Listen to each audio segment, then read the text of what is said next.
Hello student, तो चलिए आज हम पढ़ते हैं अपना दूसरा चैप्टर वर्ण विचार।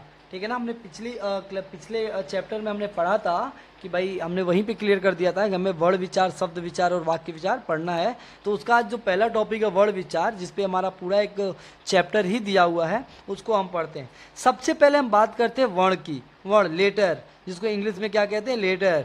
कह रहा है ध्वनि की, वो ध्वनि जो हमारे मुख से आवाज निकलती है उसी की ध्वनि बोलते हैं।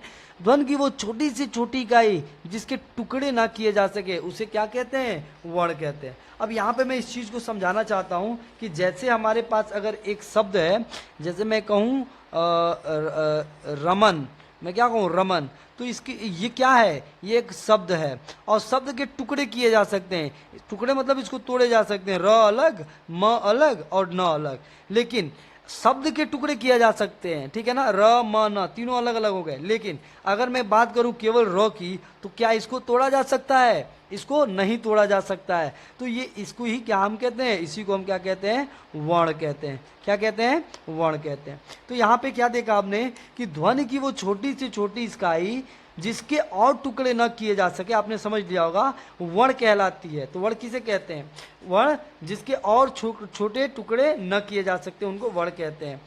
कह रहा वर्ण की विशेषताएं, इनकी विशेषताएं क्या है, प्रॉपर्टी ऑफ लेटर। वर्ण की निम्नलिखित विशेषताएं होती है। वर्ण भाषा की सबसे छोटी इकाई होती है। भाई भाषा मतलब क्या, भाषा में बहुत कुछ होते हैं। अगर हमने सपोज करो लिख दिया राम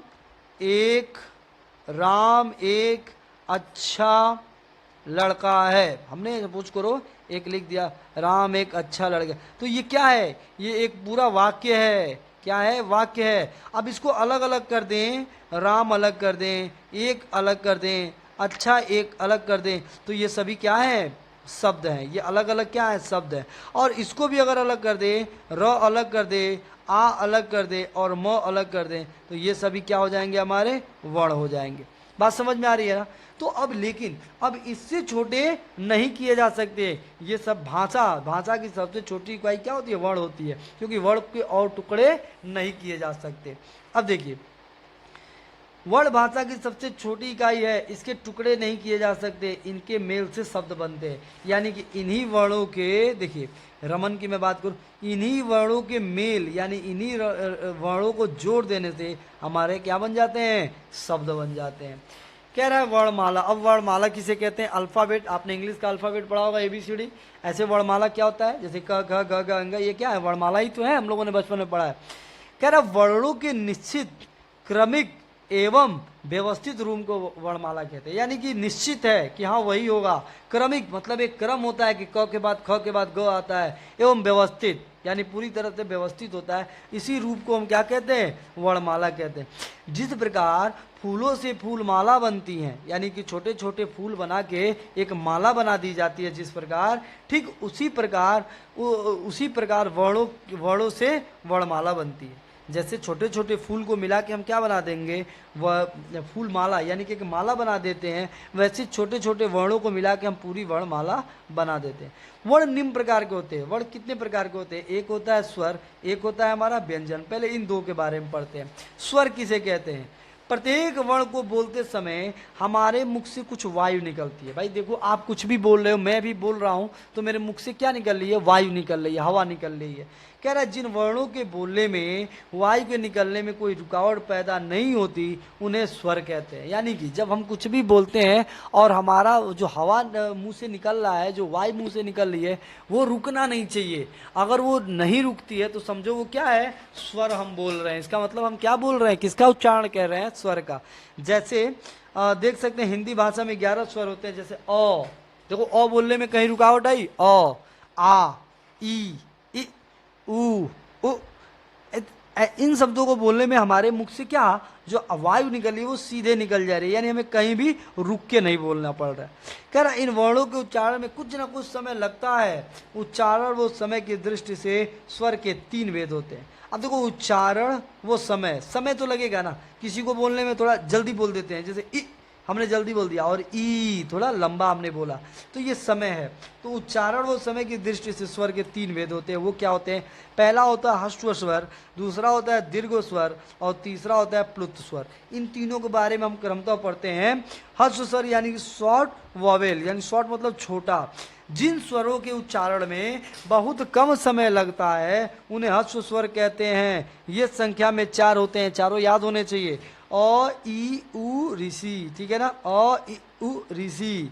अब देखो दीर्घ स्वर किसे कहते हैं? कि जिन स्वरों को उच्चारण में ह्रस्व स्वर से दुगुना समय लगता है, यानी ह्रस्व स्वर को बोलने में जितना समय लगता है उसके ठीक दुगुना। जैसे आ, हमने ओ बोला, ओ बोल दिया, आ बोलना तो आ, तो ओ और आ में क्या दुगुना का समय है। जैसे हमने बोला ओ बोल दिया, अब आ के लिए आ, इतना टाइम हम 2 बार ओ बोल देते। तो जितना हमको दुगुना समय लगे ना, जब ह्रस्व स्वर के दुगुना समय लगे तो समझो वो क्या है? दीर्घ स्वर है। यानी आ ई उ ए ओ औ, ठीक है। और प्लुत स्वर क्या होता है? सबसे ज्यादा जो समय ले, ठीक है ना। कह रहा है कि इन स्वरों के उच्चारण में ह्रस्व स्वर से त्रिगुना, यानी जितना समय इसको बोलने में लगता है उसके 3 गुना, यानी और लेट से बोला जाता है, समय लगता है। लिखते समय इन स्वरों के आगे 3 ऐसे 3 लिख दिया जाता है। जैसे ओम, हमने क्या लिखा? ओम। जैसे ओम लिखना है तो हम क्या लिखेंगे? ओम। अब ओम हमें लिखना है तो हम कैसे लिखेंगे ओम को? देखो हम ऐसे लिखेंगे ओम, ठीक है ना, ओम। तो ओम, म को हटा दो, म को हटा दो, ओ कैसे लिख? ओ, इतना समय लेंगे ओ, उसके बाद क्या लिखेंगे? म लिखेंगे, ओम, ठीक है। तो यहाँ पे हमने क्या देखा कि प्लुत स्वर क्या लेता है? दीर्घ स्वर से 3 गुना समय लेता है। हिंदी में प्राय इन स्वरों का प्रयोग नहीं किया जाता है। हिंदी में इन शब्दों का प्रयोग नहीं किया जाता है, संस्कृत में ज़्यादा इन शब्दों का प्रयोग किया जाता है। अब देखो जो वर्णमाला 2 तरह के होते हैं, एक स्वर और एक व्यंजन। तो हम अब स्वर के बारे में तो हमने पढ़ लिया, व्यंजन के बारे में पढ़ते हैं कि जिन वर्णों के उच्चारण से मुख से निकलने वायु के मार्ग में किसी प्रकार की रुकावट होती है। देखो जो रुकावट नहीं करती है वो तो स्वर हो जाते हैं, और जो रुकावट लाती है उन्हें क्या कहते हैं? व्यंजन कहते हैं, ठीक है ना।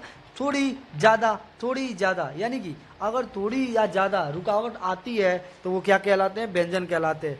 इन्हें स्वर की सहायता से बोला जाता है, यानी बिना स्वर की सहायता से हम नहीं बोल सकते हैं। क्योंकि जैसे देखिए व्यंजन में हमारा पहला व्यंजन क्या होता है? क होता है, और क को बोलो तो अ आएगा, अ हमारा क्या होता है? स्वर। लेकिन क हमारा क्या होता है? व्यंजन। तो क बेसिकली व्यंजन होता है, लेकिन इसमें स्वर भी आता है, वो क्या आता है? अ। जैसे हम क बोलेंगे तो एंड में देखना मुंह से अ निकलेगा, देखो क, अ निकला ना। तो ये हमारे क्या होते हैं? जो भी व्यंजन होते हैं वो स्वर की सहायता से ही बोले जाते हैं। ऐसे जो अ होता है ना वो सब में आता है, ख में भी आएगा, ख, ग, घ, ठीक है ना। इन सब में हमारा क्या आएगा? अ आएगा। तो इन्हें स्वर की सहायता से बोला जाता है। चूंकि व्यंजन स्वर की सहायता के बिना नहीं बोले जा सकते, अतः इन्हें व्यंजन अ मिलाकर लिखे जाते हैं। मैंने कहा ना अ मिलाकर लिखे जाते हैं। अ मिले वर्ण के नीचे हल नहीं लगाया जाता है, ठीक है ना। इस प्रकार के प्रत्येक व्यंजन में अ स्वर की ध्वनियाँ छिपी होती हैं, जैसे छुपी होती है ना। हमने बताया कि जो हमारा क होता है उसमें अ होता है अंत में, देखो क, लेकिन अ लिखा तो नहीं जाएगा ना, ऐसे क नहीं, ऐसे नहीं लिखा जाएगा। ये अ हमारा क्या होता है? छुपा होता है लेकिन छुपा होता है। अब यहाँ कह रहा है इस प्रकार प्रत्येक व्यंजन में अ स्वर की ध्वनि छिपी होती है। जैसे क में अ जोड़ दोगे तो क बन जाएगा, क में क्या, क में से अ हटा दोगे तो क्या बन जाएगा? नीचे हलंत बन जाएगा, ऐसे, ठीक है ना। तो चलो